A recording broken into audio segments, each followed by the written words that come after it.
hello, Courier Nation. Welcome to the Deliver on Your Business podcast, where you are the boss. Each week, we talk about how to make the most of your business as an independent contractor, as a courier delivering for gig economy apps like Grubhub, DoorDash, Postmates, Uber Eats, and so many others. Well, hello, Courier Nation. It is great to have you back, and it is good to be back on the Deliver on Your Business podcast again this week. I'm really excited about today's episode. We went longer than I usually do, quite a bit longer, but sometimes you just get talking shop, and it is so easy to just keep going.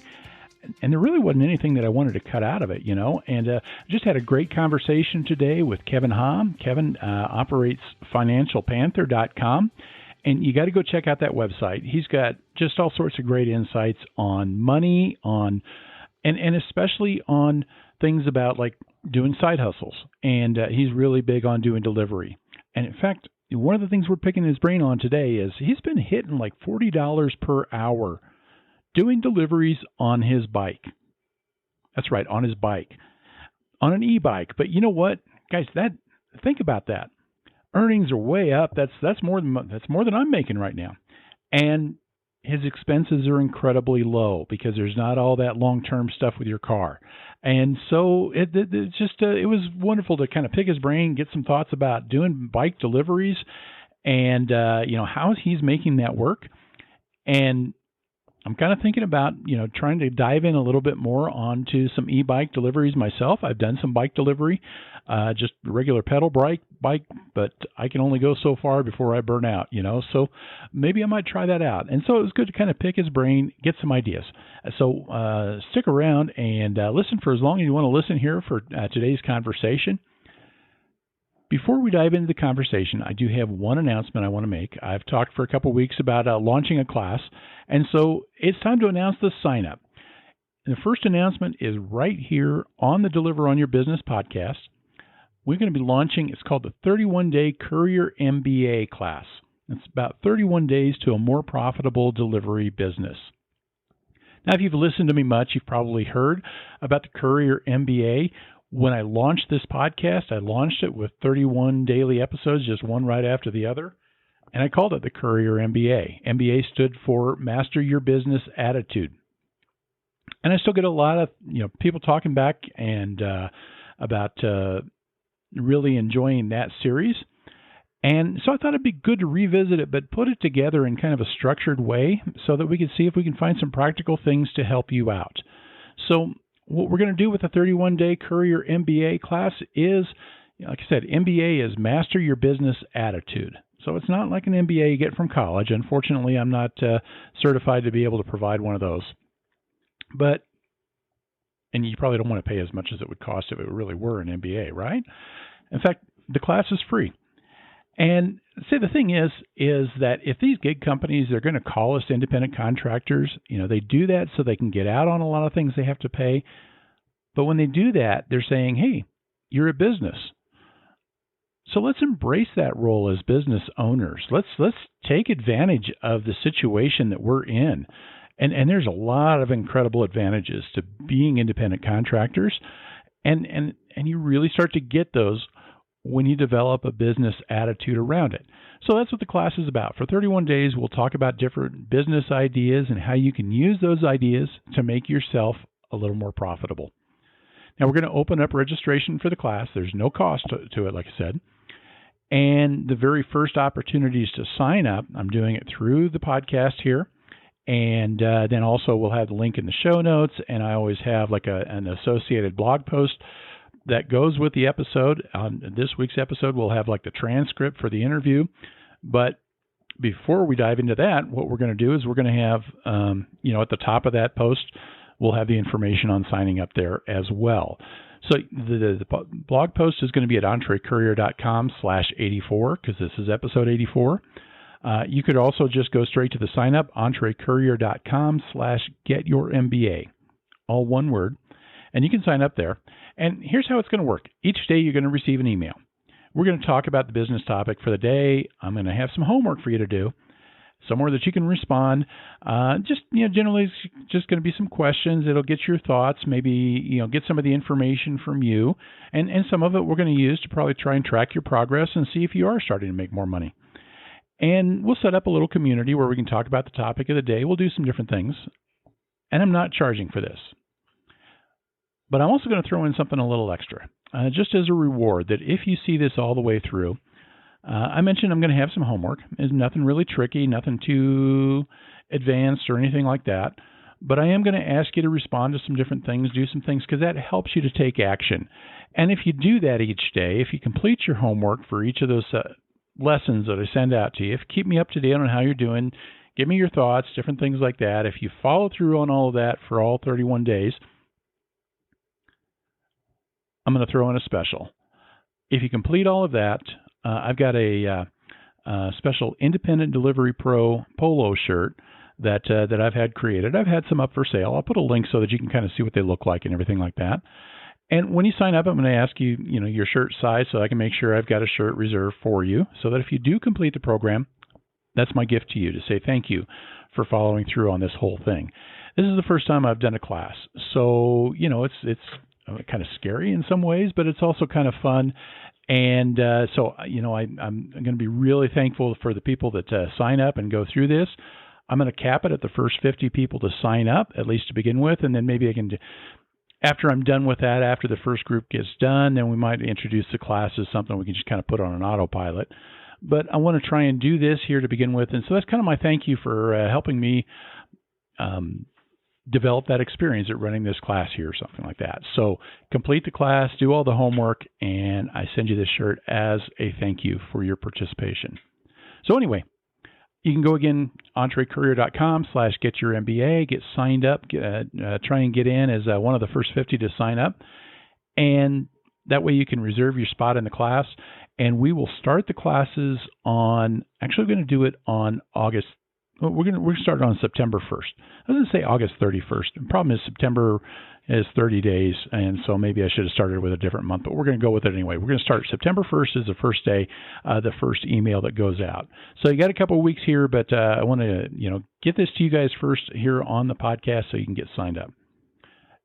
Enough of all that, because we've got a great conversation here, and I'm just going to turn it over to that. Well, Courier Nation, I am excited to introduce our guest here this week. I've got Kevin Hoff from the Financial Panther, financialpanther.com is joining us. And I've been wanting to, I've been thinking, I ought to get him on. And he actually reached out to me then and said, hey, let's talk about a couple of things there, because Kevin's got a great story. He has knocked out a ton of debt just by doing side hustles. On top of his other work and everything. And he started writing about it. He's got some great information on finances and all sorts of good stuff there. And he does, I tell you what, one of the reasons I was excited to get him on is he's knocking out 5 or 6 deliveries an hour, doing deliveries on an e-bike. And I got to pick his brain about that. So glad to have Kevin on. Kevin, welcome.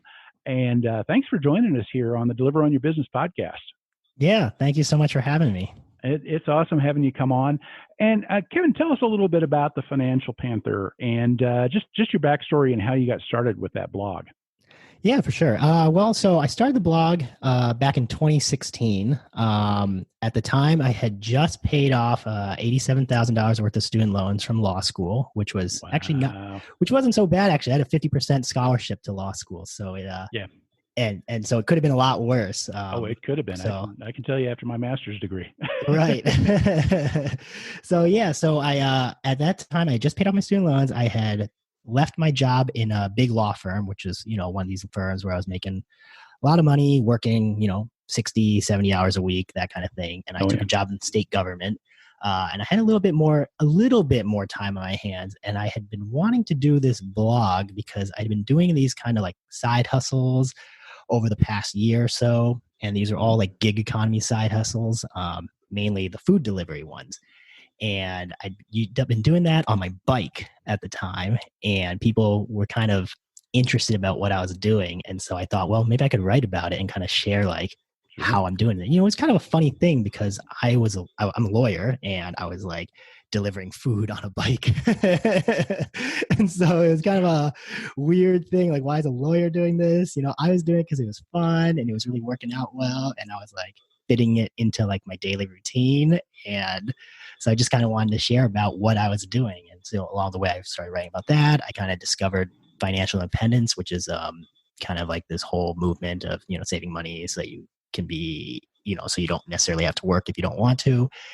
And so I started writing about that. And I started writing about like fintech apps and just kind of the whole gamut of like money and side hustling. Yeah. That's the thing. What I love about your story there is you're a lawyer, but you're still willing to go out and do this thing that, a lot of people are embarrassed about doing their delivery work. And here you're choosing to do this, but you kind of carry, I think, some of that professional attitude with you with that. And $87,000. How long did that take you to do that? Yeah, so I paid that off in 2.5 years. That's amazing. Right, which was, what happened was when I started my first job, I kind of knew right off the bat that, I'm not going to like doing this job very long. It was like a lot of office politics, tough work. And it just instantly, I kind of knew it wasn't a good fit for me. And so my goal was, well, I need to pay off these student loans and then I'll have a whole lot more flexibility in what I need to make and, what my kind of monthly outgo is going to be. So that was my plan, was just buckle down, get these paid off as fast as possible, give myself a little more choices. Tell me a little bit about your thoughts. How would you compare between what do you enjoy more about doing delivery compared to being a lawyer? What do you like the least about it if you try and compare the two or something like that? Give me a little bit of comparison of what you think between being a lawyer on one side and a delivery pro on the other. Yeah, so these are two totally different things, right? They are. For me, the delivery stuff has just always been so fun because it's like, it kind of gamifies my life. Like it turns everything I'm out doing kind of little missions. I like how it's a really task-based. So, it's like, exactly what you need to do, get this done, and then you're done with that. And, compared to like practicing law where basically it never ended. It was just always going. And, you finish one thing, there's always more to do. And that always bothered me because I just liked being able to finish something and be done with it. Yeah. And then of course for me, I am a huge biker. I like biking a lot. And so the fact that I could do all my deliveries on a bike really worked out very well for me and made me enjoy it a lot because essentially it was like I was getting paid to do something that I was already doing anyway. I was already biking around, getting exercise. And this is like, I'm getting paid to do this. So that's what I really liked about doing these deliveries. Yeah, I think, I went from being a business manager for a nonprofit. It was actually a bicycle-based nonprofit. It was a little place that they were all about getting kids out on bikes. And so they'd take kids from, they'd work with different nonprofits around the community, get kids out on mountain bike trips and things like that. And then we had a little used bike shop. And that's how I got in with them to begin with, because they were, opened up not too far from where I lived and started doing some volunteer stuff out there. It was fun to walk in. You could go tinker on a bike for free and have all the tools right there. And it was awesome. And then, they needed some help with business. So I did that for a while. But, when I left that and just decided to go full-time on delivery, mainly because of the flexibility, it was amazing the difference from kind of more of a business career to doing this. And a lot of it was that freedom. It was, and especially that, like you said, you get the task done and you're done. I could go home and I could just leave it behind. And I don't know that I've ever had a job like that, I go home at the end of the day and something about the job is following me home, Yeah, that's exactly right. I mean, same for me as a lawyer is like, no matter what, it's always coming home with me. So, yeah. You've been writing lately though, that you've been doing, gosh, what is it? 5 or 6 deliveries in an hour now, on an e-bike. So I kind of want to pick your brain a little bit about that. Cause that's a different, definitely it's a great metric, I think, compared to, what I can do in a car, but it's also maybe a little bit different approach because you run into a lot of people that are in this delivery world and they kind of talk about, the way to make good money is you just kind of hang around and you grab all the $20 deliveries. But what you're doing is going out and knocking out these $6, $7 deliveries, but you're getting so many of them done, but you're making some real good money. And Right. Yeah. Though, so the way I'm doing is I'm doing it. So in the before I was doing it with the e-bike, I was doing it with the regular bike, and I probably should still start going back to the regular bike because I do feel like I'm getting a little more out of shape now doing the e-bike. But the thing about when you're doing it on a bike like that is that because I'm able, I'm very picky with the orders I accept, and if I'm working during prime hours, there's enough demand that I can reject and keep getting more orders. Right. And since these distances I'm taking are really short and I'm like working multiple apps at once, I'm basically able to just like pile a whole bunch of deliveries all together. And, when you do it on a bike, you don't have to worry about parking. You just like pull up to the right in front of the door. I walk in, it's ready. I take it, I go. And then it's very easy to drop off multiple orders at once again, because I'm not worrying about parking. So I'm just like pulling up into front of people's doors and just dropping the food off. And if you think about it, just kind of like from a math standpoint, and this is something I kind of started thinking about more is like, so this is like a crazy thing, and it's not like sustainable long term, I'm sure, but like I've been breaking $40 an hour consistently for the past like 2-3 months now doing this. That's amazing. Right. And you think, well, how is that possible? Right. But if you think about like, well, if you do, five deliveries an hour, if you make $8 delivery, that's $40. If you do six deliveries an hour, make $6.67 a delivery, you're hitting 40 an hour. And when you think about during peak times, that's not crazy to do on a bike, because if I get one delivery from each app, that's, which I think I should be able to get one delivery from each app per hour. And then, I just have to add, 1 or 2 extra deliveries along the way. That's how it hits that number. Yeah, no, and that's great. I know when the pandemic hit, and there for a while, I took some time off. Just it gave me a chance to kind of work on some stuff with my website and with the podcast, but it also just out of a safety thing. I think after a while, I decided I think I'm okay, and I went back out, and all of a sudden, it was just crazy. I was hitting these. There for a while, I was hitting $35 or $40 an hour, which is like really good. I'm not hitting that now. Traffic's back to normal, a lot of things like that. But the one thing that I noticed about it when I started looking at the numbers was I looked at how many deliveries per hour I was getting knocked out. And all of a sudden I was hitting for something like that consistently, where before things really started changing, I think I was probably hitting about 2.5. And when you start looking at those numbers, it was kind of like, it wasn't that people were tipping more or anything like that, but it was just now all of a sudden there's no traffic. There's no waiting for the customer to come out, like, because of the contact-free deliveries. The restaurants were doing delivery only, so there was no competing with people who were trying to get dining and different things like that. And so everything was faster. And it was like when I took the same ratio or something like that, it was the number of deliveries per hour that made the difference. And that totally changed. I think that helped start to change my approach and some of my thinking, going from paying as much attention to the dollar amount on the delivery and shifting to more of an efficiency focus. And that's, but man, I tell you, I still can't, six an hour is good. And what area do you deliver? What is your market, and where do you focus then on for your deliveries when you're out going out? Yep. So I am in Minneapolis, and my neighborhood is around the University of Minnesota. So most of my deliveries are done. These are dense areas with a lot of students and stuff. So most of my deliveries are done University of Minnesota or downtown Minneapolis. And so that's very conducive for doing deliveries on a bike or, electric scooter or something like that, because you're able to kind of run between buildings real fast. I don't wait at lights. If it's clear, I can just jump through a light. I can cut through traffic. And so that's really, it's faster for sure in a bike, or especially on an e-bike compared to a car in that area.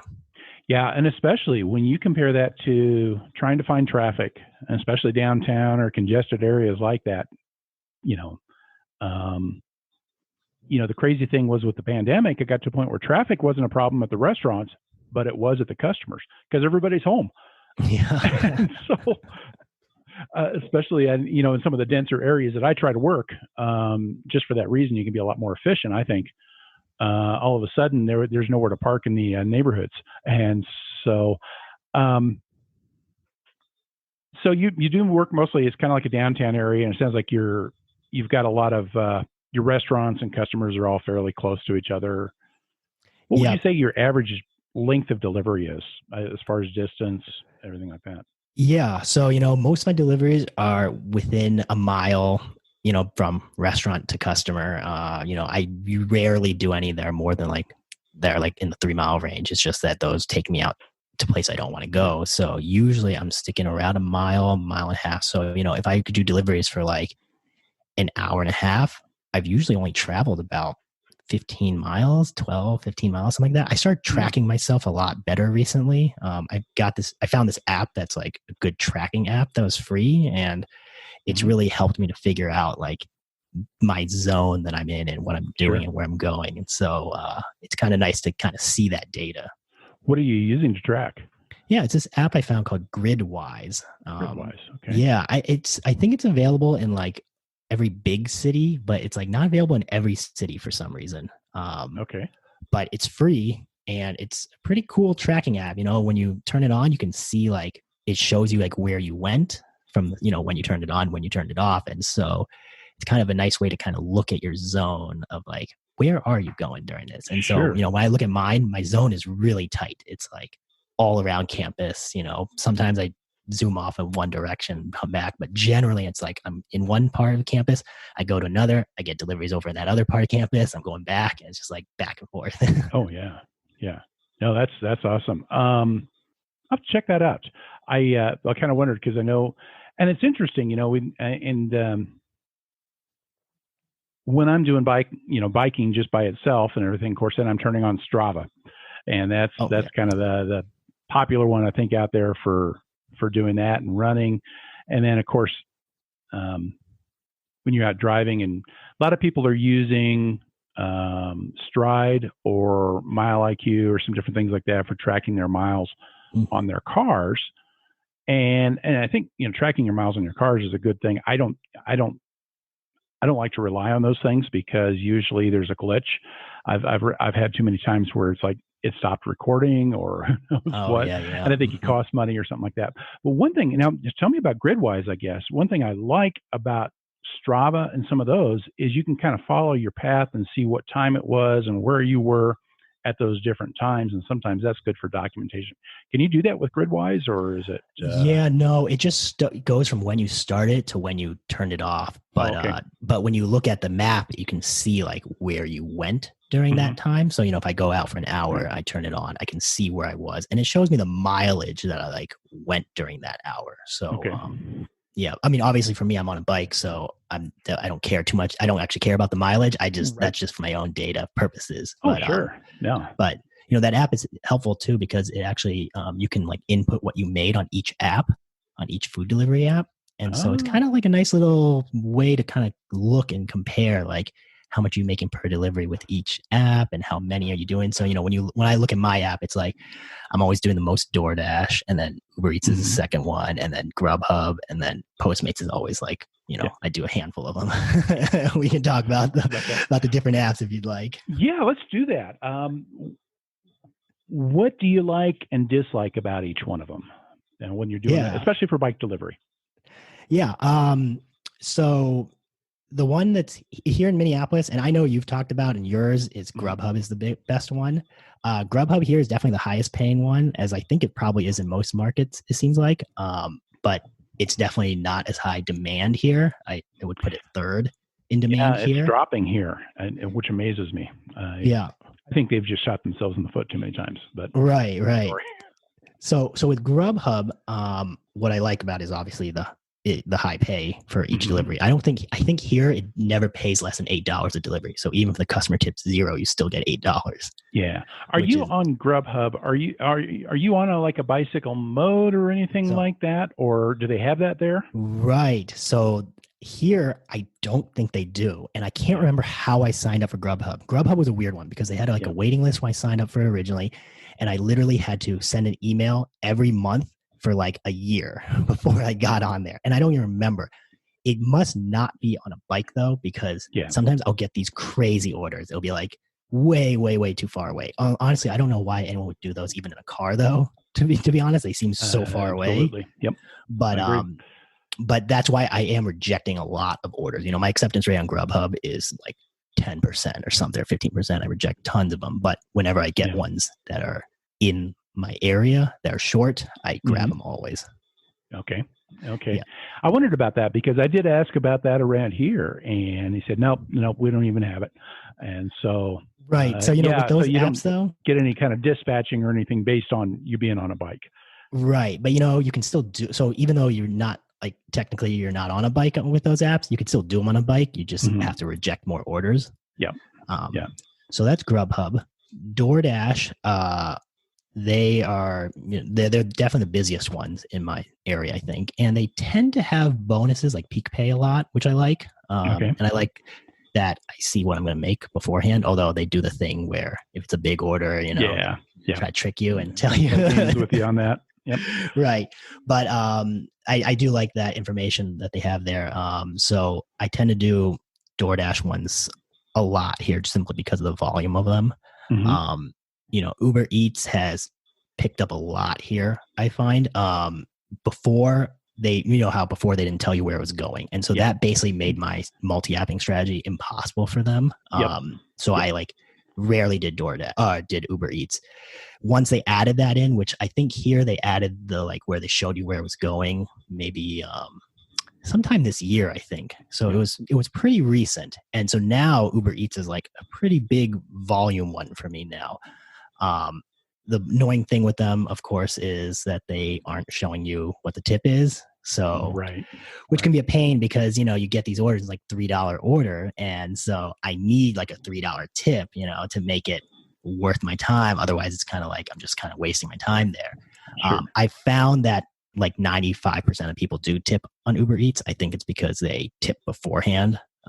And most people, if you're going to handle their food, they're going to tip you just because they're nervous about that. And that's been a huge improvement with Uber Eats is tipping, I think, between that and knowing where you're going. Right. I was the same way. I would not even, I would hardly even touch them because you just didn't know where you're going. And when I'm trying to operate several different apps, it just doesn't work that way. It was a pain, so I didn't do Uber Eats for a while. And then I discovered there was a little hack you could do where you could see where you were going. It's kind of a thing where you had to turn it on to airplane mode and then swipe delivered, and it would show you where the order was going. So since you were in airplane mode, it wouldn't go out to anyone. So you could, because the app knows where you're going, and so you would see where it was going, and then you could just you had to restart the app a whole bunch of times, and then when you opened it up again, turn back on data, then it would just pop back up just like you had just accepted the order. And so if it wasn't a good one, and it wouldn't remember that you swiped and okay. And then if it wasn't going where you wanted to go, you could just cancel the order and say you didn't want to deliver it. I wish I had talked to you a few months ago. right. So and then Uber Eats, the thing I like about them is they keep, at least in my market, they keep doing these quests, the do whatever deliveries and you get this. And so I don't think about the quests when I'm doing them, but it's basically like a bonus to me. So if I'm at if it's 10 deliveries and you get $16 or something, I don't necessarily care about that $16. But if I'm at 8 deliveries and there's a day left, I'll just finish up those 2 and get myself that extra. Do you ever get those offers on Uber Eats where you just kind of look at them and say, you guys are on drugs? I don't as much because since I'm on bike mode for that, I do get I get tons of $3 orders for them, but they're always so short, and so I'm not crazy. I don't think this is a crazy one. I know. I imagine a car you probably get ones that are and because that's the thing is I had to do 2 different accounts on Uber Eats. They didn't have a way to toggle back and forth, and so you had to have one account for car. And then you had to sign up under a different email. Because I actually talked to somebody I thought, man, couldn't you get in trouble for doing that? Because, I think DoorDash and Postmates will deactivate people for having multiple accounts. Right. And Uber Eats did it just a little bit different, that you had to do a different account if you wanted to have bike mode. And so you had to log in under whichever account you were on. But they still, and this was back, and I actually haven't tried doing much on bike yet since they kicked in showing where you're at.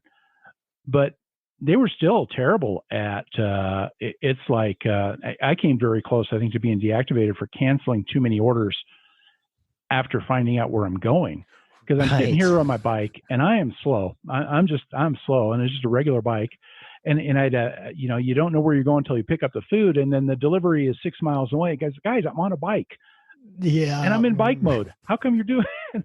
So that's why I wondered if they kind of do that to you or not. And maybe they've gotten better at the dispatching there, but there were times where they weren't a whole lot better about, being on a bike than they were with a car or something like that. So that's why I wondered about them. Right. And see, that was the thing that made no sense when they wouldn't show you where it's going, because you're right. Like if you get one that's going way out of where you're not going to go, you have no choice but to cancel it. And now you've got the food already. Yeah. So, and they didn't know what to do with that then. Right. And I can remember one time I go on my bike and they showed that to me, and I called in right away and said, "Hey, I can't take this. You guys have me on a bike and this is 7 miles away. This food is going to be freaking cold no matter how well I protect it by the time I get there." And they didn't know what to do. They didn't know how to cancel it.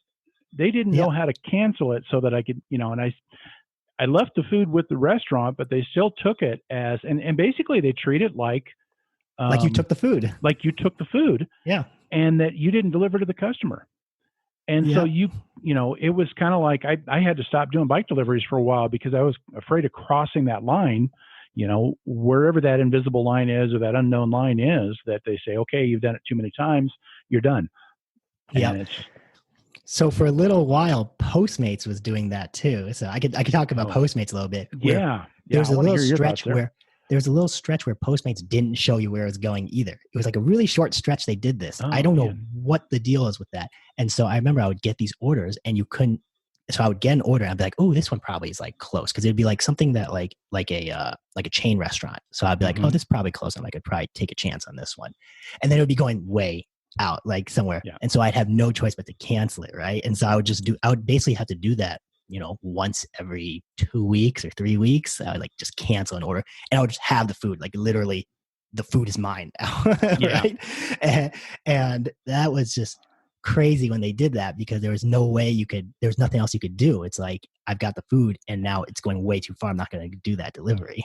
So do you ever have Postmates just stack deliveries onto you without, you ever run into that?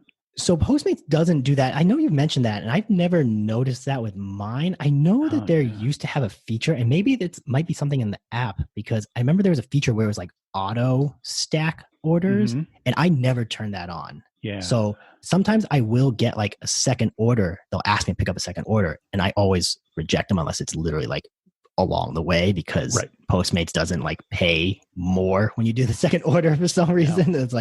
It's so I think it might, I'm not sure if it's a car thing or if it's a bike maybe thing. Maybe it is. I don't know. And it was just, and maybe, because you're on a bike, they're a little more careful about trying to, because a lot of people aren't really able to handle more than one delivery. But yeah, and that was one of the things that that was my killer and I was going through the app. I was doing all sorts of things.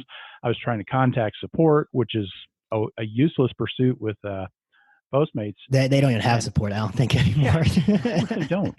And it was just because it was guys, you're just adding these orders on, and the only option is to cancel all of them, or to opt out of all of them. And then they would go and knock me offline for an hour because I canceled too many orders. And I finally just stopped, because that's even worse than not knowing where you're going. Okay, I picked up this Grubhub, and hey, here was a great little Postmates order. They were beautiful for the little short on the way, because of the short little on the way type of thing. And then all of a sudden, you have 3 other orders, and it's like, okay, now my poor customer from Grubhub is screwed, or whatever. Do you run into any problems when you're operating so many deliveries at one time?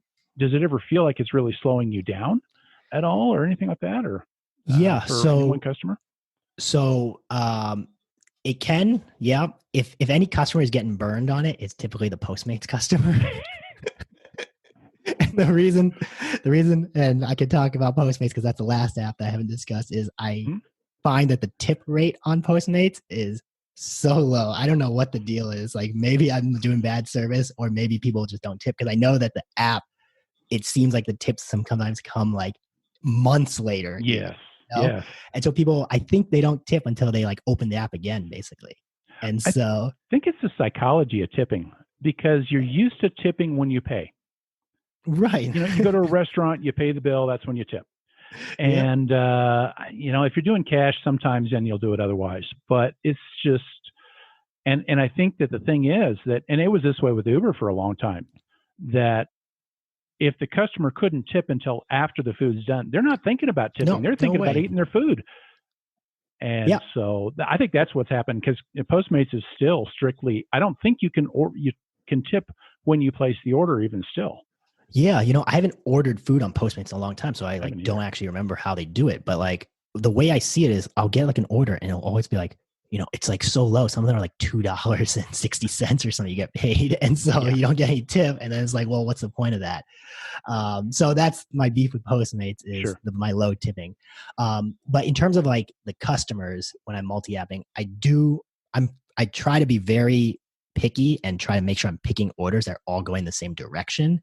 And so that's Yep. pretty easy to do in my area, like in this college campus area, downtown area, because you'll get like multiple orders all from like McDonald's or multiple orders all from Chipotle, and they're all going to Hmm. like the same like 3 apartment buildings are all next to each other, Yeah, And so yeah. that makes it much easier for me. I can just basically kind of run around in a circle doing it. And I rarely get anyone who says like, "Hey, why did you like take this weird route?" Because they don't know, or they're not. Most people, I don't think, are even paying attention to when the order's coming, because a Yeah. lot of times you call them and they are like, "Oh, wait, I ordered food." Like, That amazes me too. That's a whole different subject. People order food and then it's like they don't realize it's coming or something. And yeah. I'm like, I spend too much money on that food not to be watching for it. I know if I'm ordering food, I'm watching where it's going, but some people are living large. Yeah, I guess so. Um, Tell me a little bit about your setup. What do you use? What kind of bike do you have? How are you set up on that? And what do you do to try and, especially I guess, to kind of handle the food, to be able to carry that many orders and keep it protected and all that stuff. Yep. So right now I'm currently using a e-bike, a Rad Power e-bike. Okay. So Rad Power is kind of one of these direct-to-consumer electric bike companies, like the biggest one right now. Sure. They're really getting big. And this e-bike the battery lasts. It can go about up to 25 miles per hour, just like with pedal assist. Right. So it goes fast, and the battery can last about 25 to 45 miles, depending on terrain and stuff like that. Sure. So that's the bike I use typically. For bag, I've got this bag that I bought from like Uber Eats for $20. It was like really cheap. The backpack? Yeah, it's the backpack. So I got wear the little backpack. fold out on the bottom that you can stick a pizza into. So that's the thing, is it does not fit a pizza into. Okay. I got one from them when I started, and yeah, it was cheap. It was amazingly cheap for a backpack when you look at what some of the others were, but it had a little zipper compartment. And so you could put kind of a medium size, not a large one, but a kind of a medium sized pizza into it. And it would kind of like pop out or something. I'll send you a picture sometime or something. But yeah. So this one doesn't, it's just open the top, put the food into it. It's got like a thing that can make it like 2 levels. So I can like put some on the bottom, some on top. So I do that. And then I always carry like an extra, like just like the regular bag that like these companies give you. I use like a Postmates one that's just like a shoulder bag that in case I have too many stuff in there or something's too big to fit in there, I'll put in that one, just hold on the side. Okay. So that is my basic carrying setup. The bag also has like a cup holder inside, like a couple cup holders, so I can carry like fountain drinks in it. And then there's like side pockets I can also put fountain drinks in. So yeah, fountain drinks I can usually handle unless it's like a ton of them, which I find most people aren't ordering like 10 sodas these days. But coffees I can't handle at all. And I've learned I keep pushing my luck trying to do coffee orders sometimes, and I've learned don't ever do coffee ever again. Not even one coffee. Just don't do it. You ever get ice cream? Anytime I see an ice cream order, there's only one place that I ever see an ice cream order for, and I always reject it. I'm not messing with that at all. No way. Unless it's they do have here. They have the DoorDash convenience store, which is like a new thing. It's like I've heard of that. I saw that was coming out. They didn't introduce it here yet. I think we're supposed to be the second wave or something in Denver. But. Oh, okay, yeah, they introduced it here, and easy, fitting enough, it's right by my house, like literally blocks from my house. And so sometimes I get those. Those will have like pints of ice cream, and that I can handle. Like it's fine, but I won't handle like loose ice cream. Oh yeah, yeah. I hardly ever see that. I've so far, knock on wood, never had an ice cream cone delivered. Like who would order that? I know. But yeah, we did. And the thing amazes me is we got like Cold Stone Creamery. There's a little place called Ice Cream Riot. There's about 3 or 4 places, and I'm actually surprised at how well people tip in relationship to the value of the order. For ice cream orders specifically? Yeah, so like $10 of ice cream, and there might be $5 on the tip or something like that, and it's like a 50% tip. And I don't know if it's just that people want that ice cream that badly. I know. It's like, why would you do that? Actually, I remember I delivered a McFlurry to someone once, and McDonald's seals everything up, so I'm fine delivering anything from McDonald's. But they ordered one McFlurry, and that McFlurry must have cost them like $20. Oh, I know. It's crazy, some of that stuff. Yeah, I just had an iced coffee delivery yesterday. That was all it was. Yeah. And I didn't get a tip on it. Another, that Uber Eats thing. The nice thing was it was a 10-minute delivery. And that's why I don't mind so much with Uber Eats. It's like, okay, you know what? If they don't tip, it's pretty rare anymore.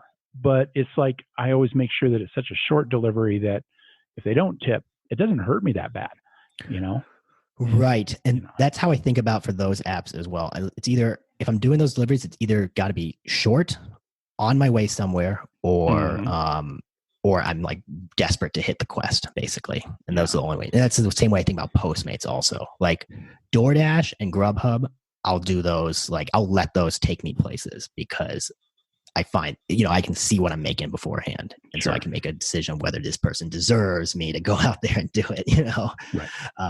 But yeah, not for Uber Eats and Postmates. They got to be on the way somewhere. Yeah. What do you do about locking your bike?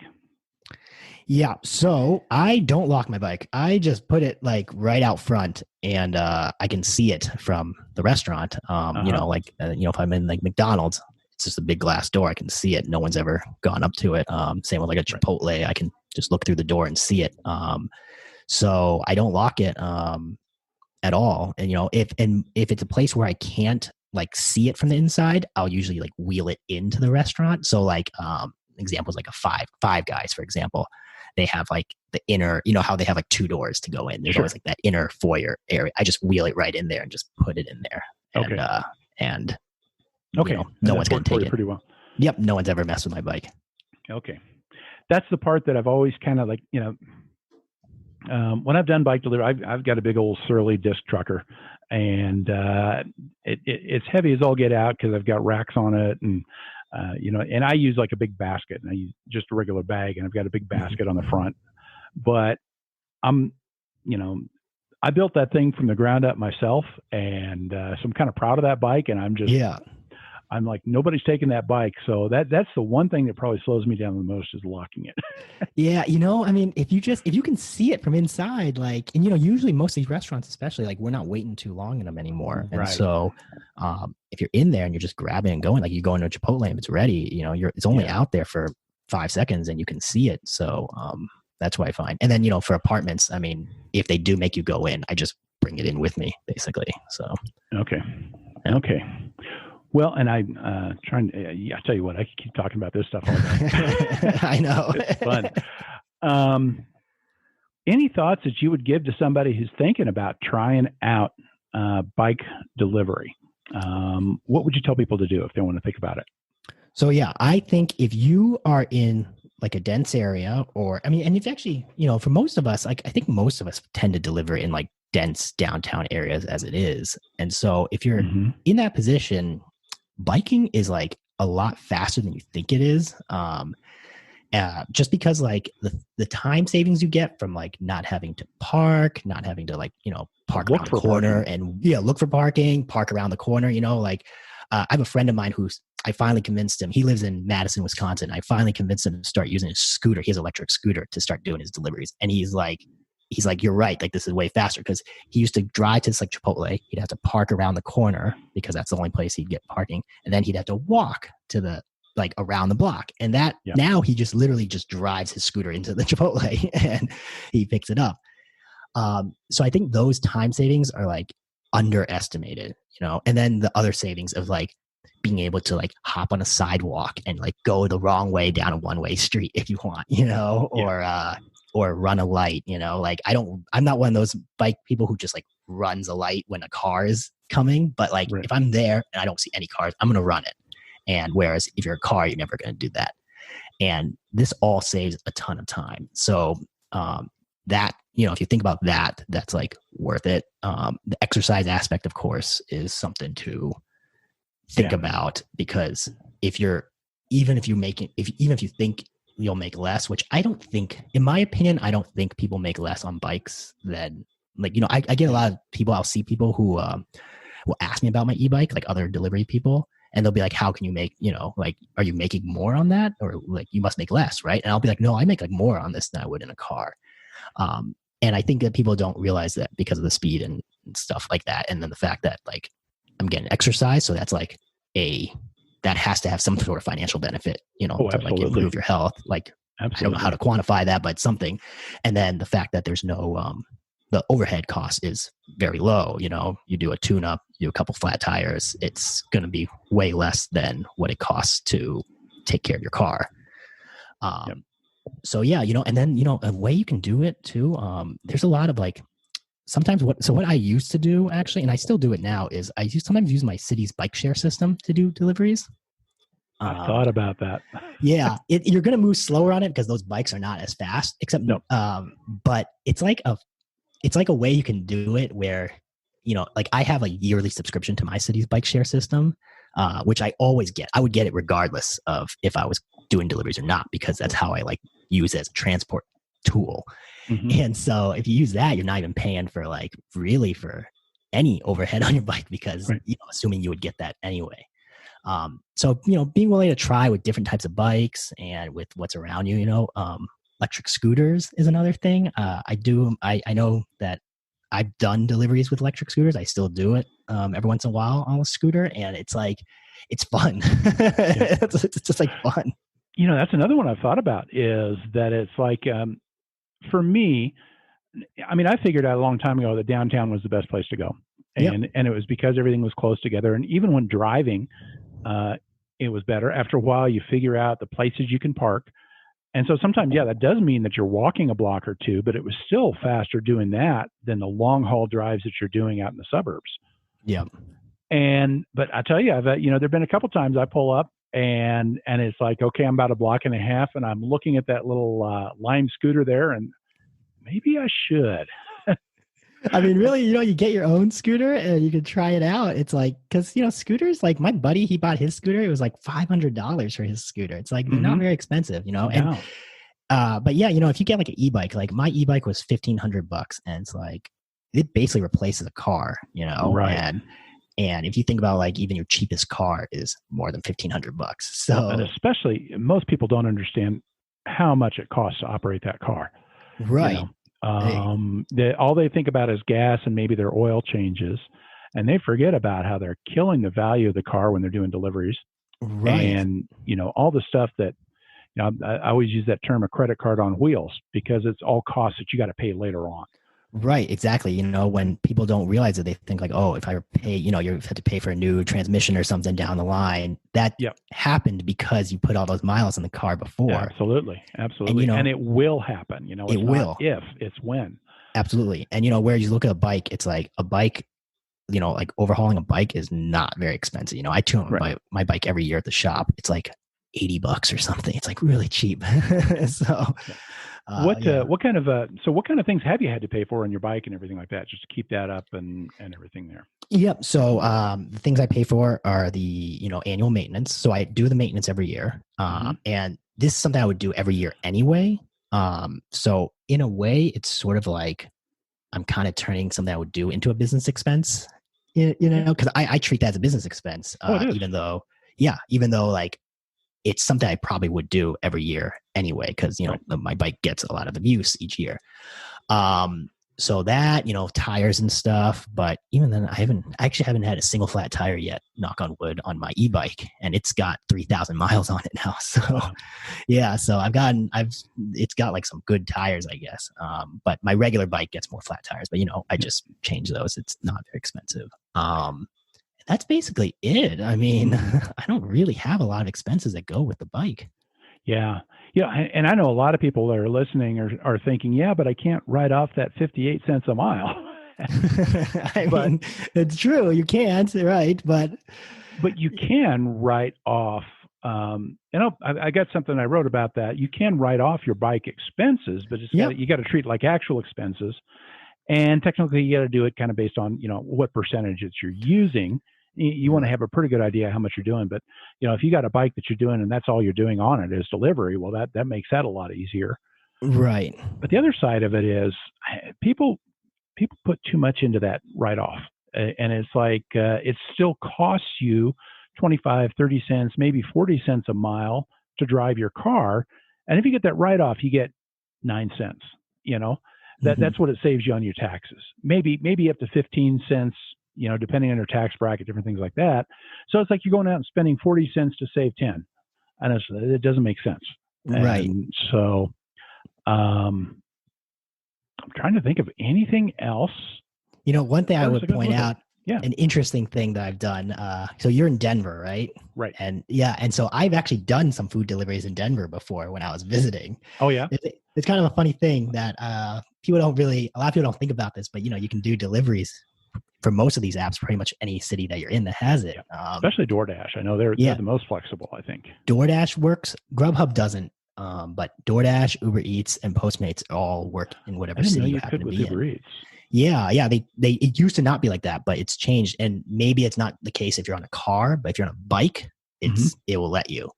And if all these cities now, all these big cities have like the bike share systems and stuff. So like Right. when I was in Denver, maybe 2 years ago, this was back when and maybe it's still there were those Jump electric bikes, Okay. which back then were really cheap. They cost $4 an hour to operate. Yeah. So it Yeah. was super cheap back then. I don't know if they've raised the prices now, but it was that really cheap back then. And so I just like spent an hour just like biking around on that e-bike doing deliveries downtown. That's And it was great. like, it's kind of a fun way to like explore a city you haven't been to before, because you're kind of like Oh biking yeah. around neighborhoods, checking things out, checking restaurants you might not have heard of. And so this is something you can do if you're on a bike, because if you go into another city, might not have your car with you, but you can hop on a bike. You can hop on these Yep. things and just do some deliveries.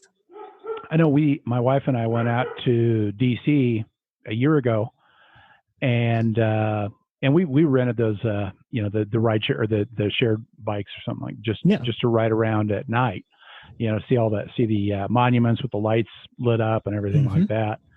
And I thought about that. It's like, Yeah. oh, I wonder You if you could should have do done that. it. I mean, I like, should because you could do it together with your wife as like a little, just kind of a little have. mission, just a little fun thing.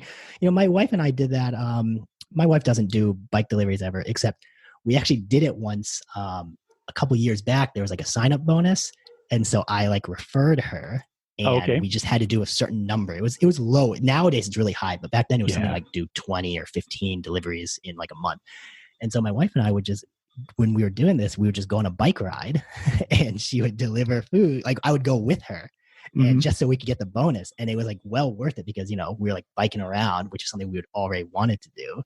And we're doing it together, and we were just getting her the bonus just to Yeah. get it. Like she did her deliveries and then she was just done with it. Never done it again.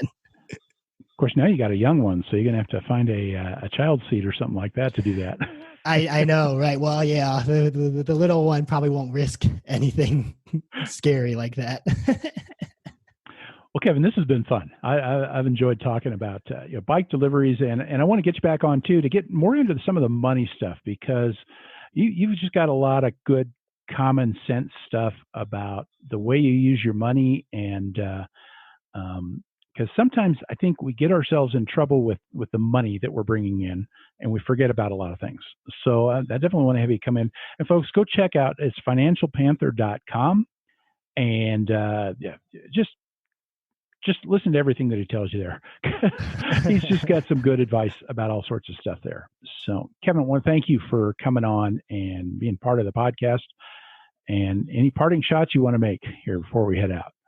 Yeah, just this whole delivery game, it's fun. I mean, in the history of like work, the ability to do this kind of thing has not really existed. Like, that you could like go and turn on an app and work for like 10 minutes or work for 2-3 hours. Like, in the old days, if you wanted to be like, well, I want to go and make like $10, you couldn't really just be like, I'm going to go make $10 right now. You had to like find a way to make $10 in a job or something. You had to get hired. You had to go through the process. You had to wait 2 weeks for the paycheck.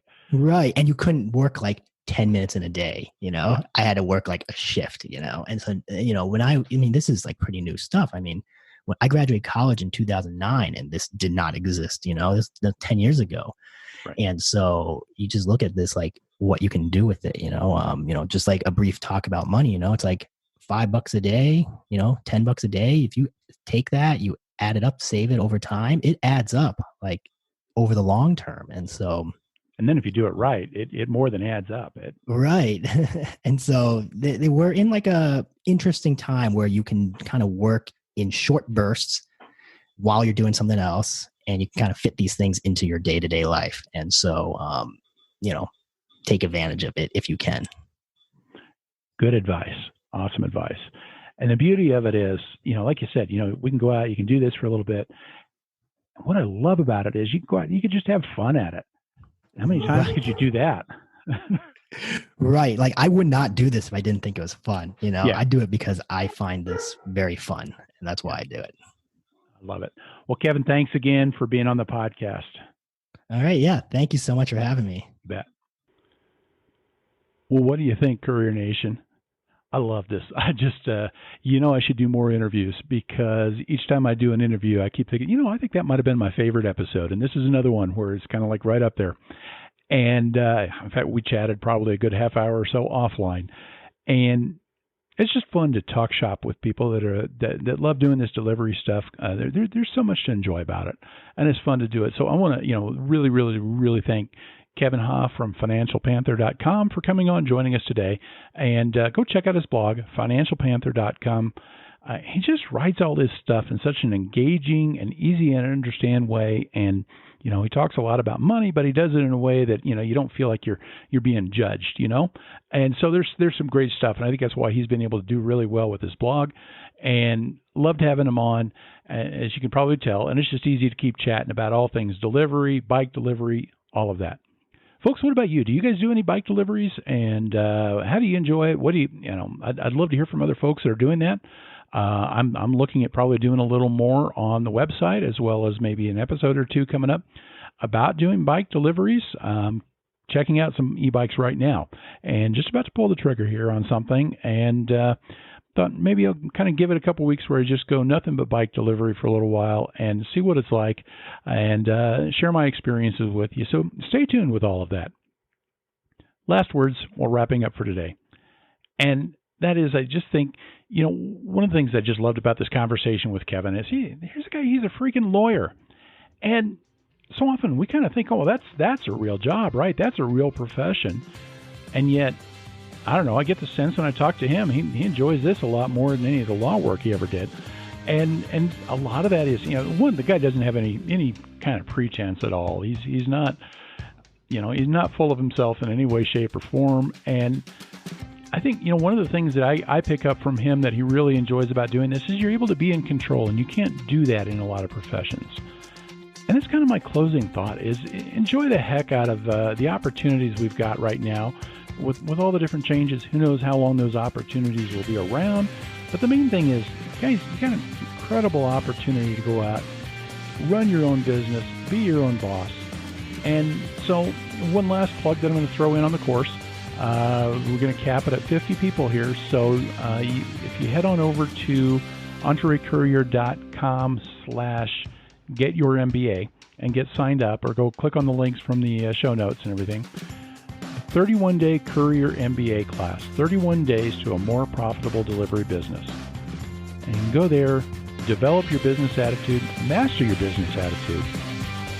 Whether you take the class or not, the thing I'm going to ask you to do as we wrap up today is just go out there and be the boss.